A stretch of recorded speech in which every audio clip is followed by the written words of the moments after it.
donc o fam ka almudu wo agay adam di mais asdam ni bene bene bora fosi baraka ay wasi ciow koy de programme bi almudu di ga parce que العشرينيات وكاي تشو مريدا يا راسي قاموس المساكين المسكين دي وانا ديكشنير سادي تشو دي اللغه هاي تشو وسي طرفه وانا بيتيو ام القيس وانا بيتيو الفائده جاي يقول ودي بس يوريك الشعر الجاهلي بوي مكاش الجاهلي وانا الصابر ويكينيو نده هاري فتيو نده الخمور نده وانا صابو الفافو كان هار بورتو تشو كتاب وي تشلو اما تشو برس كتاب كاشي يركو دي الخبر دونك وري كاشي كتاب واحد كتاب هنكا فودي يركو دي الخبر دان غاكو hay kur kanu no ha akataka kun wala marshin ka don bi fo akiyaki ahru ma yabtaghi al-husad mimman ajallahu maana al-hasidi wo yo wir boro kay ko fat ko no ga jere maana yira kun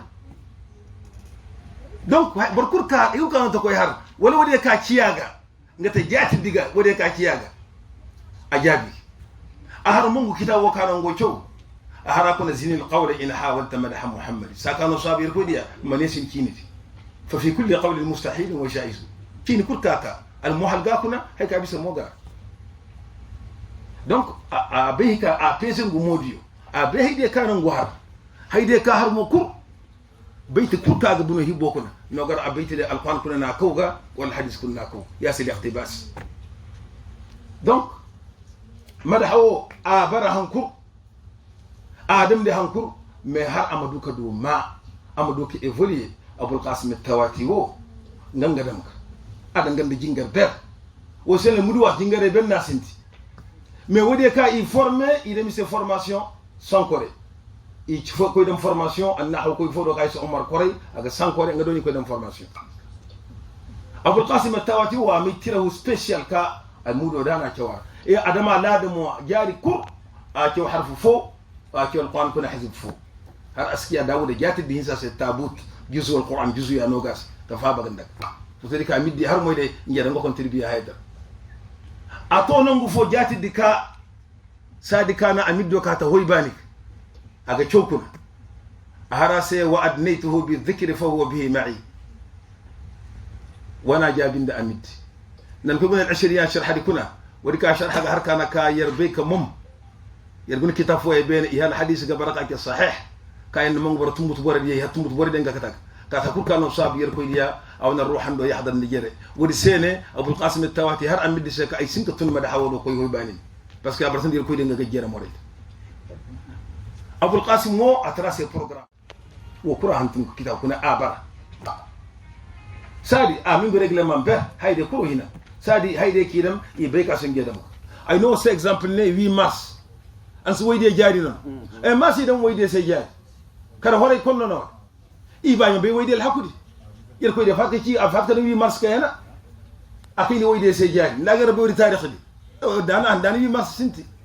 fatu du travail Seydina Omar dam ga hatta travailleur de mano c'est droit barka sma hay kaga na kari mano ga kaga na kar farka gana tar barka wode ka koy gerdo no de ka bun muso gere MPS pension de makende gis wo kuri idam donc il faut pour qu'il fait du travail pour travailler de un problème de cané email il a ses solutions donc al mudu wo mo sima ci faut pour cané idam yer koy de xabar pour boro mo hay kamana be ko mo yer koy de nga xabar di woro ciow woro beek woro famga woro duka baak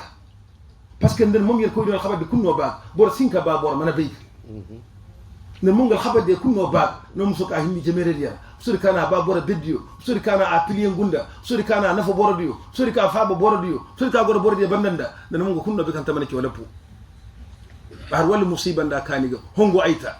ayna mo hongo den bona kaniga donc c'est dire que al mudu au sens bernami al faide ka bonoga il faut ne rahay bogo bode ka ho jaaro ka ina fam audio itor har ciow jangi danga dem ka parce que boran nan ciow dis ciow kayna ko hay barkin din sinka be saka yir ko de jati ahammetinna ne harga mori ahammetinna ya ga mase har jari ne haydi chini ben yir ko de mo sabu ki sabu ga handir ka hiji way fo ga hudi me i hore i cindi sabu yir ko de way fo har chini fo ka har kana ka wa fina nabiyyin ya'lamu ma fi ghadi yir ko de jikto hasa wata masaru kinje wata masar chini ka de kan cindi ka hadda ça veut dire que nous sommes bien ko dia mar hay kano beyka nga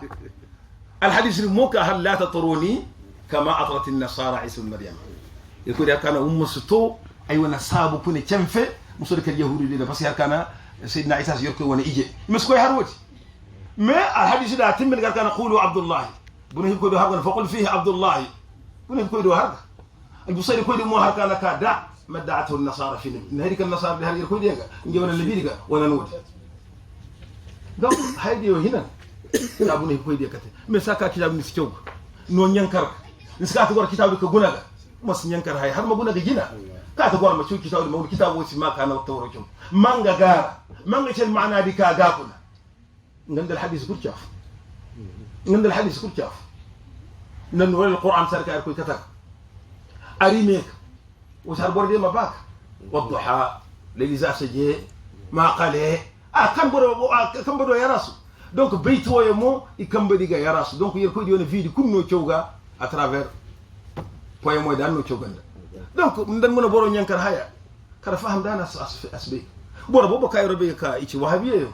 i nyankar al mududi i haraga hay bobo mais a fo yer ko ni ger banda ciwde der gore faham bi yar ngel be ko wala muso killana ay guna boraka ay wana tirje ka susbo kunda ka a cel busayris sati yi sora de bene ngande tirje de cergame a cinde ka cel busayris ay tabe yasbe ay mumure ay ka han foy goro ay ko jembe hinka ay harbar ko hayna barkatul busayri war hayna busayri wana mati akoy dum jo jembe hinka tirje de ko jojo yi gona gata nin ko kun ningo cel busayri cin tan do jembe hinka ay baka bayndi seka haydi ka har asbe gada haydi ka momi haddana ngam wa yan tan perbi ndiram ta kunna cel busayri cin ay wase gona a cel busayri se amon boro cel busayri asbe bon donc o fam ka hayo foy barka yemum bordi har wo ye harga nde mum bori hay kul makata ciu mo funi ko gona manu har men ka bay ngal am jessas ko gona wala woki hartima manga kital ko kasima ka wonga ci haydi ke hinka woni banda ga har jabi hinka ba wosi jinga wosi jabi hinka wakaki ka tan fam ga bada yo ranka ko ya ga hay bobo me mudu wa hay bobo ngaga hay bobo ngaga ya siya gar won nuskana kane gar al khabar kana kane gar al qissa gar wodi sene bora le wodi ndi cewul mudu i cewgara cimiki bon fok bara ne ka cel mo gini ara se adullahi kangay nga chama ci moy gini dingare ber akoy dem formation son kore handika ahar huwa al wablu ya'lu an yuqasa bi tallihi ahar huwa al waylu puta mutarika wala mo gindi yo bay hay bordi kulo bay hay sa al fadi ka ga jarana go hase kana wo ga sahandi parce que huwa al waylu ci boné huwa al wablu ci yerkude ci bana ngata har non nguto wodana ngo cioganda bon ngata lakal dikona huwa al waylu wo yerkude ci boné ci ferdi yesi aci bana al mumin des bon nga ci awana lakal donc ngandal fadi yati ne i hocere ya barkaw yerkude i makko windi aju mais finalement il n'a raison parce que haydi ka har abe kan ngwa parce que wode ka cewal mudu cew i be kan ngiwa i fam gal maana di wonna ngu cilla bobo yo nde hera wara moyda asta ben bodo ma faham nin ka ha nasba ma farandi bomo ndoro ba ma farandi war bomo ni c'est-à-dire hayo ka war garbo lo yo bono ko ben wa hanga de o ma ha manni do dalil sadi gros farata amma aba ma kinno wurkati hankan koy mor no te yebanda parce que bobo ka ya cini bobo yo yebanda ikata faham cini لا تجتمع متى على باطل ابن ودي بندغا أهكان ورا الفا ويكا يهروا السياسة كن الفابيو يهنتم السياسة اللي في الدقونة يقولون قال يا عثمان دام فوجو ده المغير اللي في الدقونة ضياء السياسات عبد الله فوجو يهنتم كتاب السياسة كن لا بوليتيك إيه هيدا كل بيك البكا الشخص البكا يوكانو قلنا برنونا كا عامل بليزر كاسكت بوليتيك أبيك هالان سكين استراتيجي دو غير أبيك هالان سكين العلم أبيك ورسنة سنشوف ياتدين كتاك غندوراني أكتاك باسكو أحسك بها يكون أبيك شخص المختار وكاتشا وانا هرمدي ودينغا هر سنشوف كانك يمي هرمك هاي يكون أبيك أنا كيو هاي فوق استراتيجي دو غير بوليتيك أبيك وتكون يكتل بكاي كاكويروراني pourtant متلك هاي يكون أبيك عثمان دام فوق هانتمار ضياء السياسات ndafo makas ضياء الحكام هانتمار ميدي سي كتاو هانتم بوليتيشين دي مو سي ليف donc kuna haya gone yatade gona gane bi exposé ndine la manuscrit ça on peut faire la politique là l'islam il y a la politique Seydina Omar, ils ont fait la politique. Mais politique ne si muso ki da kay taga dam ganda. Comme ça. C'est nan muso ki toro danga danga. Je vais reprendre. Anda. Bon wadi bandaga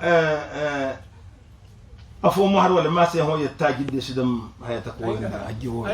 nga. Parbiyo ina chafu. Yamandi ina chafu.